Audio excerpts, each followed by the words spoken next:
Thank you, Kelly. Thank you to all of you. It's an honor for me to be with you here today. The Georgia Public Policy Foundation has been doing important work for the free enterprise movement for the past 20 years.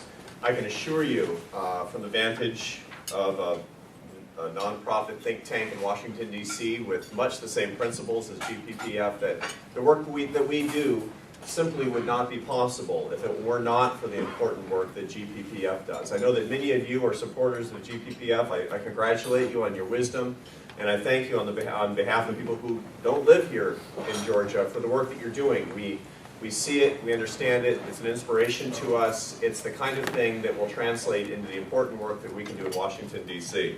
So thank you very much for that.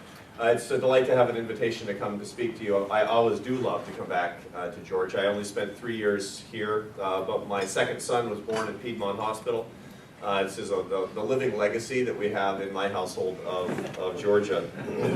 I'm here with my colleague Jason Birch, who's our Vice President for Development. Some of you have met him. We'll be looking forward afterward for the time that we're here to talk to any of you more about what AEI does, and please let us know if you'd like to know more about our work. The talk that I'm going to give you today basically is going to make 2 points. The first is that I'm going to propose to you that if you love free enterprise, you need to start talking about morality. Now, I know that sounds funny, but I'm going to explain it here in a second. And my second point is going to be that if you can help me make the moral case effectively for freedom in a way that can win, it will change the debate and it will bring us a better future. And I hope I can convince you exactly how this in fact can and will be the case. You know, what Kelly told you I was brought up in Seattle, and my parents were a little bit mixed up politically, but they were very good parents. And my dad was funny, and he said one time, he said, you know, son, I want to die peacefully in my sleep like my grandfather, not screaming in terror like his passengers.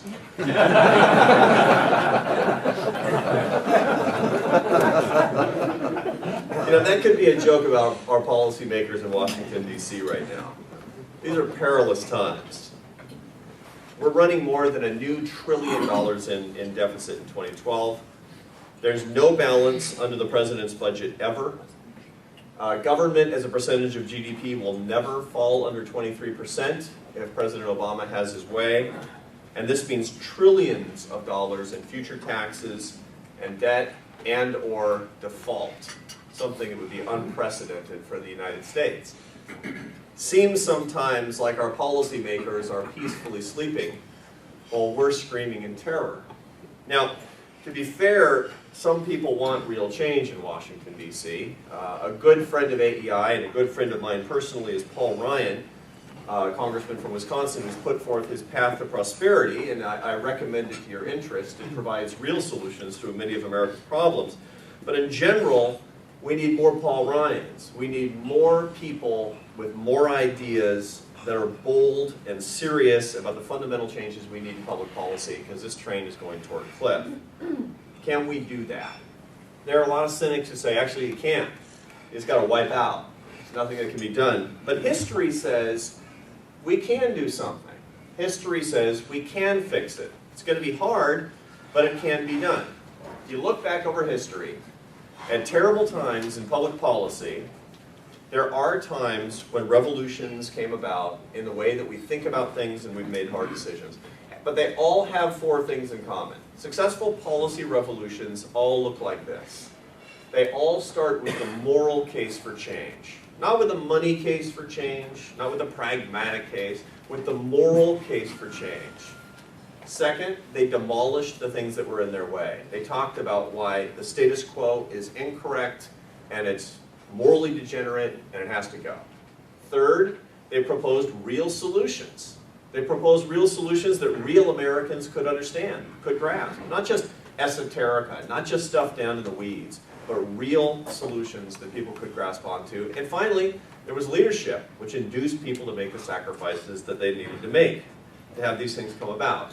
When you look at what happened under Franklin Delano Roosevelt, like him or hate him, he was an effective leader who went through those 4 steps. The great Ronald Reagan, went through those 4 steps. And we're going to have to go through those 4 steps again if we're going to solve the current crisis. Now, what's the hardest one of those 4 steps? The hardest one of those 4 steps is not demolition of bad ideas. It's not coming up with new ideas. And we have good leaders in this country. Not all the time, not in all places, but we do have great leaders in America. The hardest point is making the moral case. Conservatives never want to talk about the moral case when it comes to economics. And right now, conservatives are very uncomfortable about the whole idea of morality. The reason is because it makes people think about Jerry Falwell. It makes people think about God and guns and gays and abortions. Now, I have strong views on those subjects. I have strong conservative views on those subjects. I know many of you do too. But that's not what we're talking about when we're discussing the free enterprise system. We're talking about something else, and if you say morality, people tend to think the wrong thing, you fear, and so the result is we don't talk about the moral case for free enterprise. We talk about the money case for free enterprise. And I'm telling you, I'm looking at the data all day long, it's losing. It's a losing argument to say that the problem with Obamacare is it could permanently cut a 1/4 percentage point off the long-term economic growth rate. Americans don't find that compelling. What they're getting is 2 choices.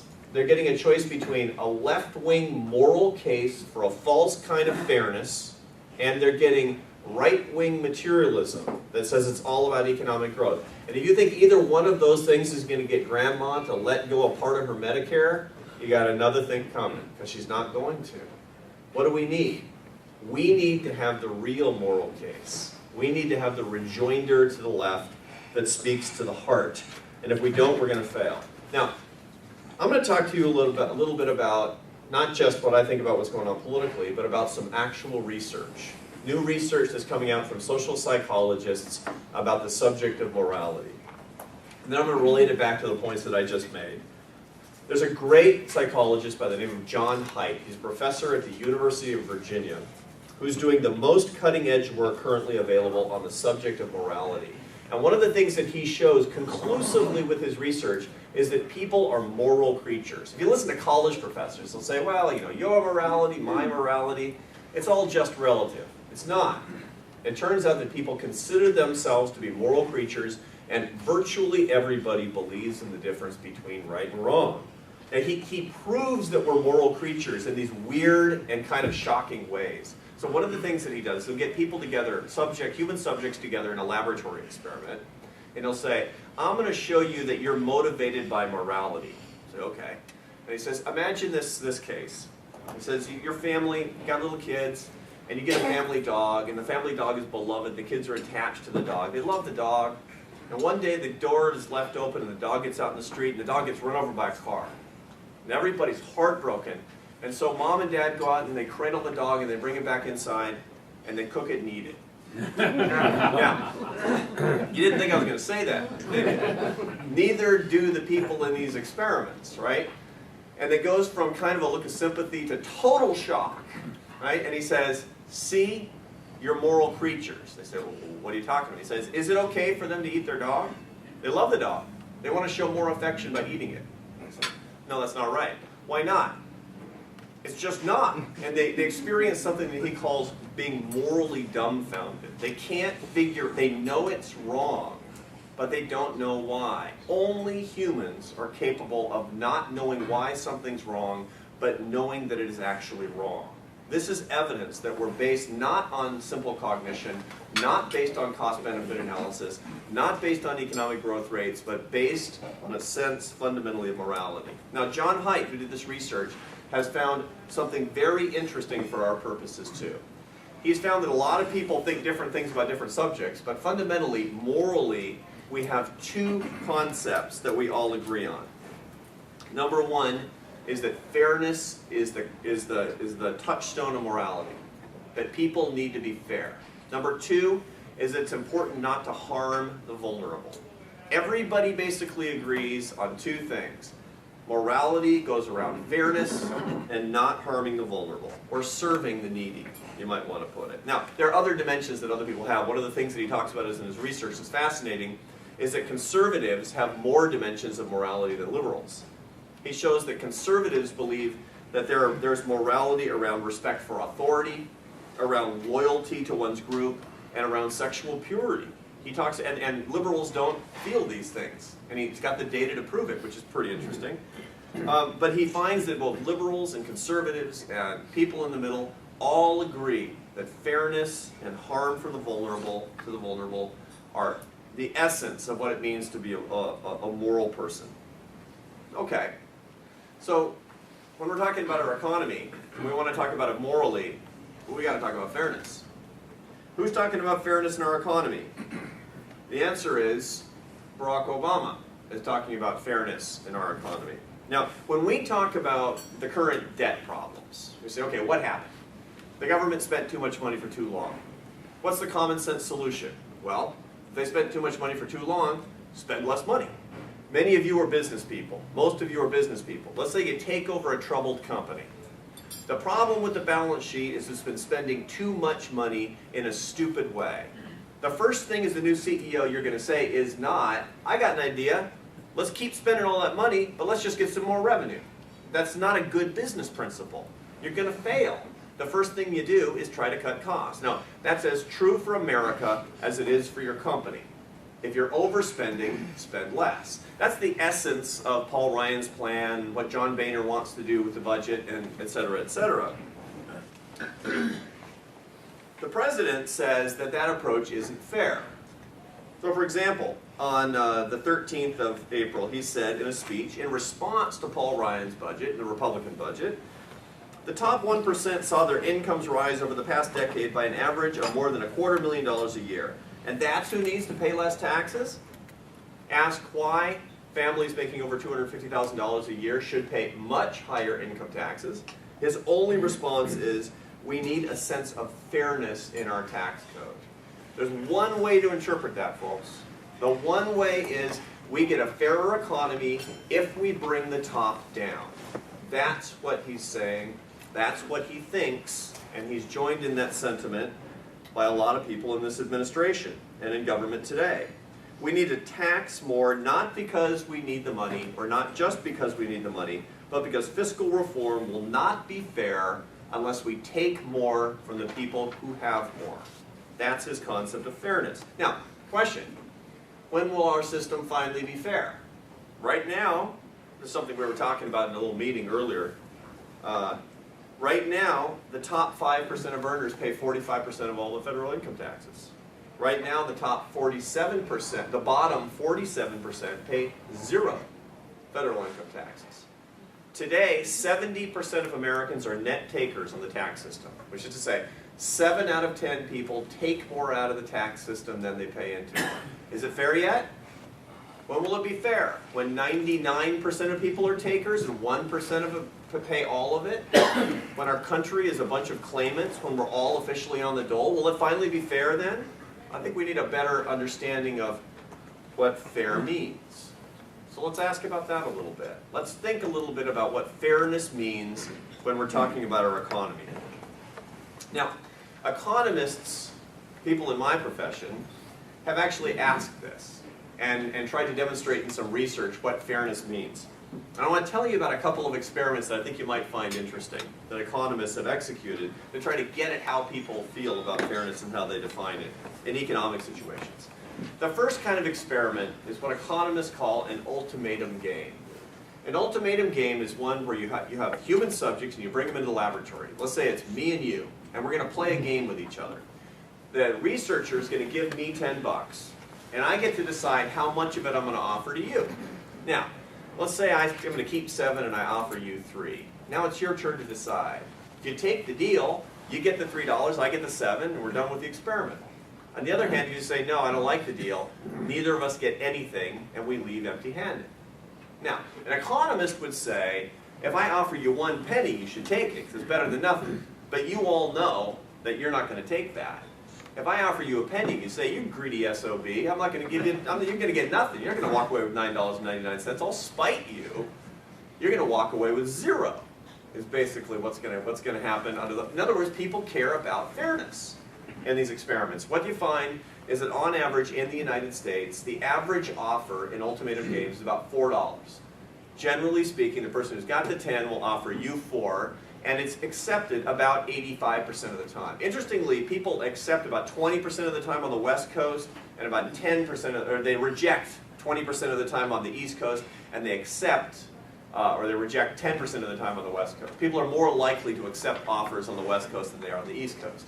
It's probably like, 100% rejection in Washington, D.C. But, and you find it's different in different countries, too. So you find in Spain, the average offer is $2.50.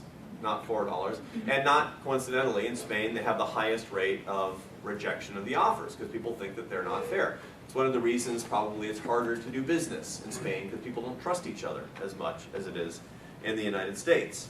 Okay, now, notice, in this experiment, there's no merit involved. Nobody earned the money. When you walked in, the researcher gave you $10. So how does the other person view the whole idea of fairness? Equality. If you don't earn the money, equality is the most fair, right? It's not fair when you have a welfare state to give somebody more than somebody else. The government should just divvy it up equally. If nobody's earning it, that's how people think about what fairness really means. If it's not earned, it should be equal. That's conclusion number one.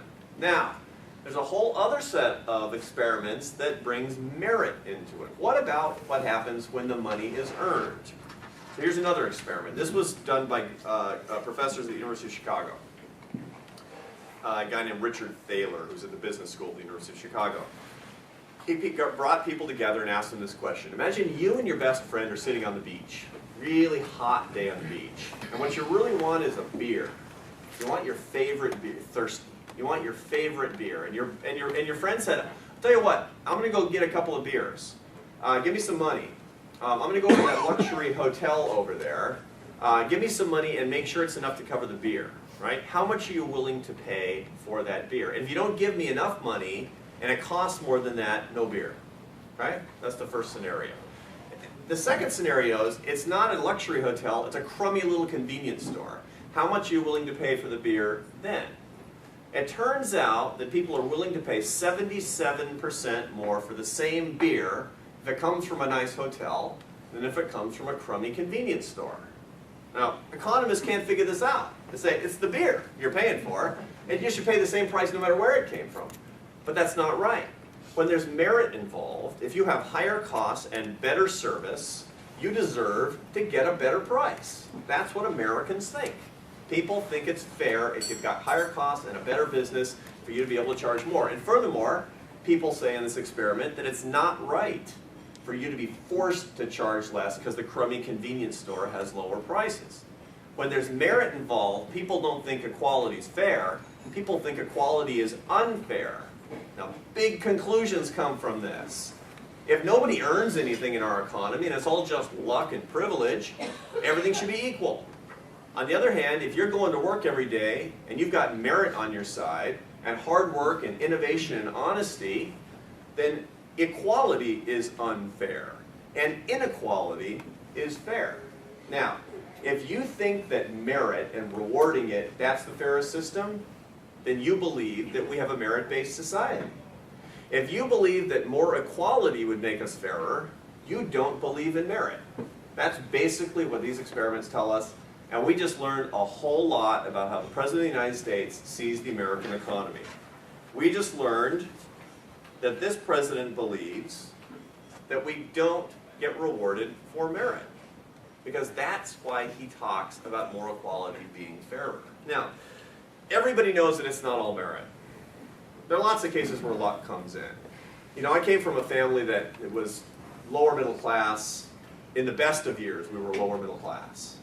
But I was lucky because my parents were honest, and my parents brought me up to be a good person and to work hard, and that served me my whole life. Not everybody's so lucky. Some people come from families where they're not taught that honesty matters a lot, but they're not taught that values matter.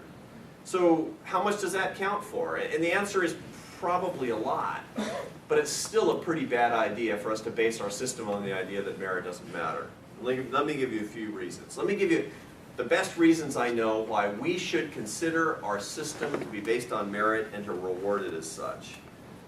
Number one, if we just assume that merit doesn't matter, it's all luck and privilege, what incentive is there for me to bring my kids up right? What incentive is there for me to work harder? What incentive is there for people to come to this country as immigrants? As a matter of fact, if you think that about America, then you think immigrants are pretty stupid. I mean, I'll tell you, my ancestors didn't come to this country because they wanted a fairer system of forced government income redistribution. My ancestors came to this country because they wanted to make it on the basis of their hard work. So if we want that kind of country, we have to base our public policies on that aspiration, not on our fears. Second reason we need to embrace the whole concept of merit is this. There's a wonderful study from 2005 in a journal called the American Economic Review. It's the most important journal in the economics profession.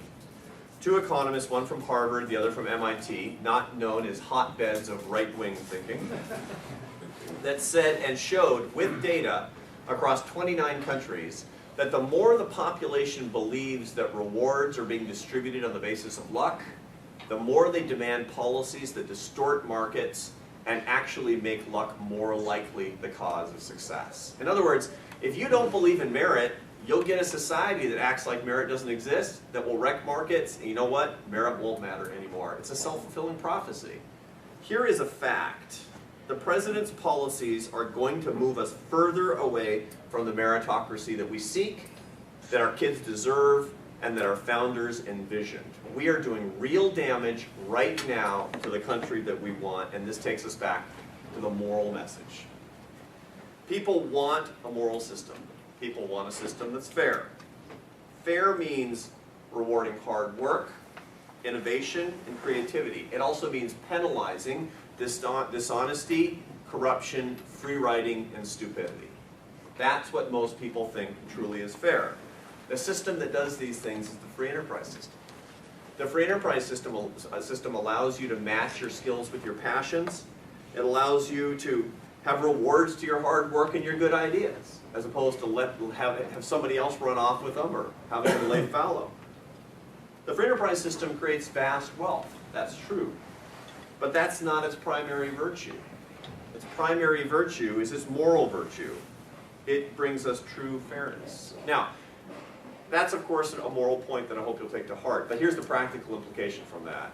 Unless we use that message, we're going to lose. A lot of you have thought a considerable amount about what just went down politically in Wisconsin with Governor Scott Walker. Probably most of you are admirers of his courage, of Scott Walker's courage, and you're perplexed and frustrated about what's happened with public opinion. To bring you up to date, public opinion is not smiling on the governor. Public opinion is supporting public sector unions right now, and to not a strong degree, but to a majority degree. It just doesn't seem right that somehow Wisconsin citizens are siding with the public sector unions in this fight in which the governor of Wisconsin is saying, look, we just can't afford to pay a class of citizens simply because they work for the government to have better benefits and better pay than everybody else. All I'm asking is that you can't collectively bargain for your benefits. It's too expensive. That doesn't seem so much to ask. Why are people turning against it? Well, I'll tell you why people are turning against it. The governor said the reason that we can't have public sector unions collectively bargaining for their benefits is because it's too expensive. That was his argument. You know what the unions did? They made minor concessions so that it was no longer too expensive. And they won the argument. They eviscerated the governor's argument. He should have said, we're not going to have a class of citizens just because they have more access to government, more powerful, and more benefits, because that's not fair. It's not fair just because you're a government bureaucrat to get a better deal than if you own a grocery store. That's not the kind of America that we want. It's not going to get fairer simply because you make it a little less expensive. It's still going to be unfair. Now, it's also too expensive, but the fundamental problem is that it violates our sense of proper fairness in this country. And then he could have won the debate. Then he would have still had the people on his side, because in the beginning, people were on his side for that reason. Here's my final word. The free enterprise system is something that we've dedicated our careers to at AEI, that the folks at GPPF have dedicated their careers to, and many of you have dedicated a great deal of your energy and resources to. Why? Because this is the system that gives everybody a chance to earn their success on the basis of their merits. It's a system that treats people with dignity and not just as claimants on the government. And it's a system that allows people to leave a better world to their kids and grandkids. In point of fact, it's a system that is fair, that leads to self-realization, and allows us to serve others. That's the country my ancestors came here for, and so did yours. It's a noble cause, it's a moral imperative, and because of your support for the system, my last word to you is thank you.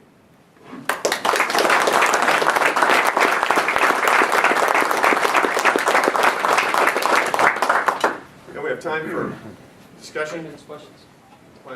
First one's always hardest. Yes, sir? You know, the message is that we have to recast all of our arguments in terms of these two imperatives. So could you give us some other examples where that recast opportunity is lost, and can you give us some other examples where the recast opportunity is seized? The best modern exponent of the moral case for free enterprise, of course, was Ronald Reagan. Was outstanding at doing exactly that. But an even more evocative example of that was Margaret Thatcher. In 1979, in her successful campaign to become Britain's prime minister, she ran a famous campaign commercial called The Race. And in the race, there were a bunch of runners lined up at the starting line of a race, and they were all decked out in their country's flags. And they were just about to start, and they were on the starting line, and they were about to have the starting gun, and the umpire stopped and said, wait. And he came out and he put some weights on the shoulder of the British runner and said, labor unions. Right? Okay, they got back down. Wait. They came back and put some ankle weights on him and said, onerous regulations. Right? And it went on and on and on. And finally there was the starting gun, and the British runner fell over at the starting line, and all the other countries ran forward. That's not an economic argument. That's a moral argument about national greatness. That's an example of when we talk about our competitiveness around the world, if we talk about it just because, look, what's it going to mean for GDP in the hundreds of billions of dollars over the next 3 quarters, Americans' eyes glaze over. But if you say, who are we as a country? Are we going to slow ourselves down? And when we slow ourselves down and we let China, which incidentally owns $1 trillion of our debt right now, we let them run ahead, what does that say about our values? What does that say about our future? What does that say about how much we care about our kids? So that's an example of a very successful campaign to get people to focus on the aspirational nature of how economic arguments can and should work. There are, unfortunately, manifold examples of when we haven't done that. I gave you sort of the Scott Walker example, somebody I admire a lot, but I think that the people in that campaign didn't handle it in the right way. But I can tell you right now in Washington, D.C., there are too many people who are saying, the reason we got to get rid of Obamacare is because Obamacare is going to be very expensive in the out years. You're not quite understanding how expensive this is going to be by the time we get to the third quarter of 2014. Let me tell you, this is really going to hurt, especially if you fill out more than 5 1099s and you're a K1, and people say, I don't care. But if you say, on the other hand, you're not in charge of your care, and this is getting between you and the decisions that you should be able to make about your own life. And you know what? That's taking away your liberties. One by one, that's taking away your liberties. That's example number 2. Example number 3 is simply this. People argue a lot to me. Actually, we don't care about the free enterprise system. How do I know that? Because people will fall for any welfare state policy. It seems like, right? You want to be nicer to old people? Give them free drugs. Yeah, I'm down with that. Sounds great. You want to be nice to people in the city? Build them a new rec center. That's super fantastic. Or you don't want to close down the local plant? Well, get a little bit of protectionism and a subsidy from the government. It'll be fine. Farm subsidies, super. Everybody likes farmers. And so on and so on and so on, right? So that example is that's evidence of the fact that people don't like free enterprise. Well, it's nonsense. It's evidence of the fact that people can be anesthetized and they can be walked down the road to serfdom. The road to serfdom in America doesn't come from a knock in the night from a jackbooted thug. It comes from a smooth-talking politician who gives you one little compromise after another, and then you look around and say, that's not my country. That's not the economy that I want. That's some sort of European weird thing where everybody's told what to do by the government and I'm paying 50% of my income in taxes. That's not right. Now, how do we convince people of that? We talk to them about the totality of what this means and the totality of their freedoms that have been taken away and how that is at stark variance with the vision of our founders. People find that compelling, and we need leaders who lead, and they lead with that. And so when we're in a very privileged position at AEI, all of the presidential candidates will be coming through. Most, as a matter of fact, they all have spent time at AEI, because we have 50 full-time scholars who talk about the things that we're talking about here today. We have a real possibility right now of helping them to understand that rhetorically, this is not going to win unless we frame it in this way. And the reason is not just some sort of trick, some sort of marketing or branding trick. The reason is because it's right, and this is what people care about. And until we stop talking about money and start talking about morals, this thing is going to keep slipping down the road of surf. Congressman. Thank you. One of the public figures that I think does an outstanding job, as you do, of casting these issues, defining them properly, and talking about the moral component is Steve Forbes, in my view. And he recently made the case for returning to gold standard and what this would do both from an economic and a moral standpoint to boost the dollar, the U.S. economy, and so forth. Is this an issue that you think could have some traction? The issue of the broader issue is the integrity of our currency. So whether or not we're on the gold standard or any standard, whether or not dollars really are any sort of coin of the realm is a really big issue that's going to be going forward. And the reason it's a big issue is because we've had public policies that are not very interested in sound money. QE1, QE2, QE3, QE49, I don't know. How much money are we printing these days? We've got the printing presses going like crazy, and we know that inflation is going to come.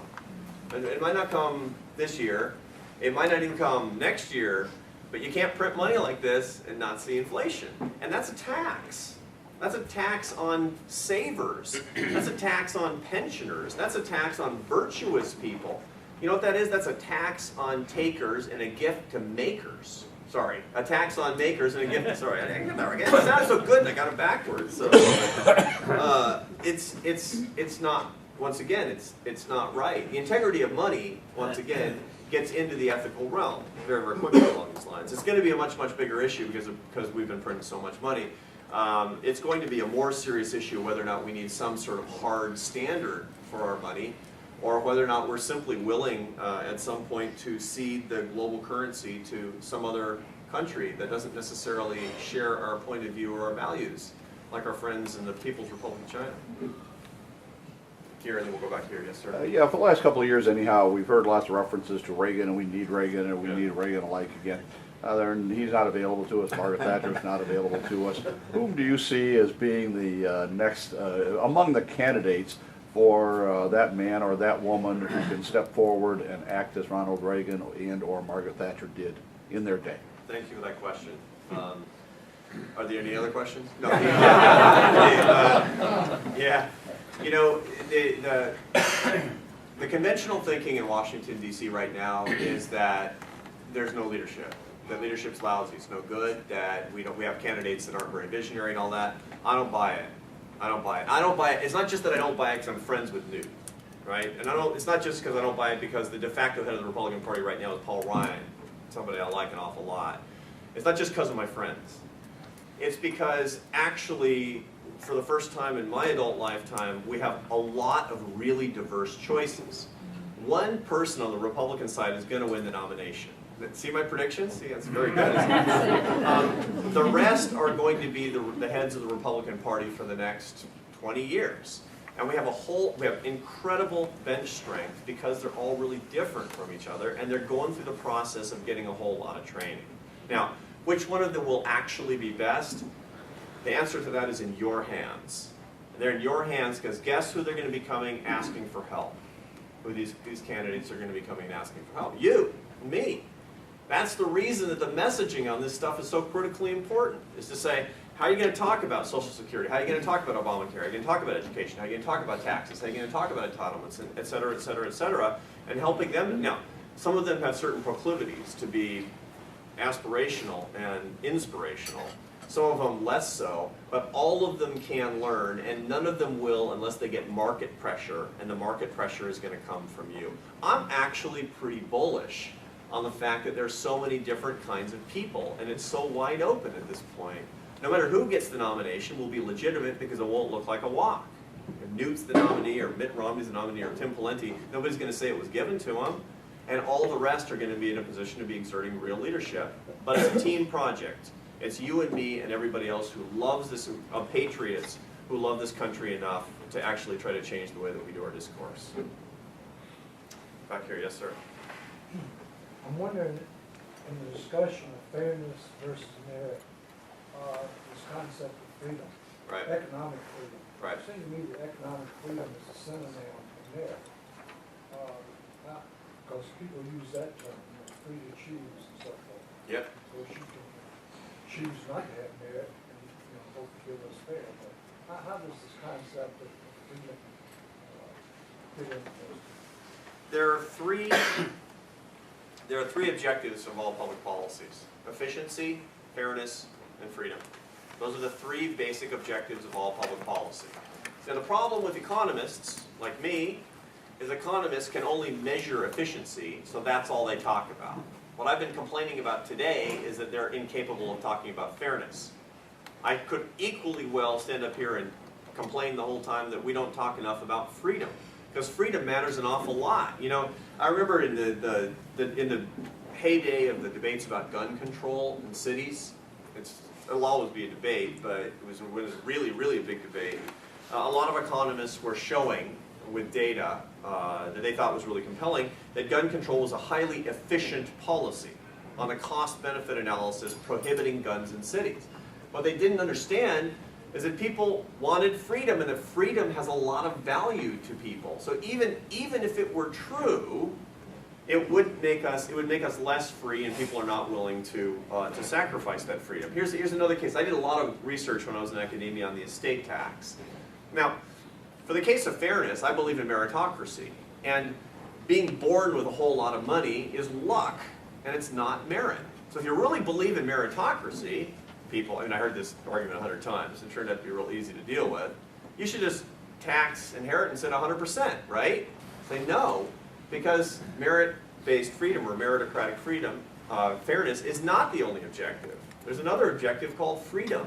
People are made less happy, they flourish less when you take away people's right to dispose as they see fit of their resources, even if it's to their kids, even if it's to their cat. We believe in freedom in this country, and that's the third pillar of public policy. The day we forget it is the day we become Europe once again. Over here, and then we'll come up to here. Yes, sir. You talked about fairness as between one set of workers and another. How about the intergenerational fairness? Yes, Leaving this huge debt to my grandkids. yeah, you know, it's yeah, that's just, it's, for the longest time, the baby boomers, they talked about how, you know, this or that is not fair, society is not fair, society that had been set up for them is not fair. Yet the greatest perpetrators of the intergenerational unfairness, to my knowledge, in our history, are the baby boomers, who are quite literally spending the future of their children and grandchildren, and my children and grandchildren. Intergenerational fairness is a really big deal. Now, it's very funny in studies that compare Americans with people from other countries, other developed countries. We actually care a lot about intergenerational fairness. You want to get on an applause line, say something about your kids and grandkids, so it gets people really worked up. Nothing will put people to sleep faster in Italy than talk about kids and grandkids. How come? Because nobody's got any. Right? You know, you talk about places that have a growth rate where less than one child per couple. It's extraordinary. But you know, by the year 2050, the average Italian will have no brothers, sisters, aunts, uncles, or cousins. Contemplate that. The population of Spain will have decreased by 25% by the year 2040. Taiwan has a birth rate of 0.9 children per couple. The truth is that we have actually the same set of problems in the People's Republic of China that demographically tell us that, contrary to the conventional wisdom, in 40 years we're not going to be dealing with China's rise. We're going to be coping with a much bigger problem, which is China's decline. Those are demographic realities, and that's the reason that people in other parts of the world don't really care about intergenerational fairness, and they'll consume it all right now and rack up all kinds of debt. That's what we're up against. Yes, sir. Just follow up, is that a way to get to the Hispanic community? It is the way to get to the Hispanic community, or any community of people that actually has kids and likes them. Yes, sir. Could you say something about the moral component in the debate over illegal immigration? Indeed. This is talking about morality and rule of law. It's a very tough thing. A lot of people will say that the rule of law has no moral legitimacy in certain cases. And we can find all kinds of case studies all throughout our history where we've had a rule of law that's not morally legitimate. I mean, slavery was legal and it was not morally legitimate. I don't mean to have a conversation stopper example, but that's one of the, there are lots of cases where laws were no good. What do we do about immigration? Now this is on the political right, this is a huge, huge point of debate. Open borders versus not open borders. What I will tell you is that we are a country that is extraordinary because we are an entrepreneurial country. The latest research shows us that entrepreneurship to no small degree exists in our genes.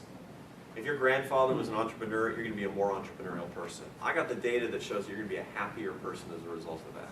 If you take a country and you make it a magnet for people who are willing to do the single most entrepreneurial thing they could ever do, which is to say, giving up their home country, giving up their language, giving up their family, giving up their community, giving up their church, going across the ocean, coming to a new place simply because they want to get rewarded for hard work and merit, I'll show you an entrepreneur.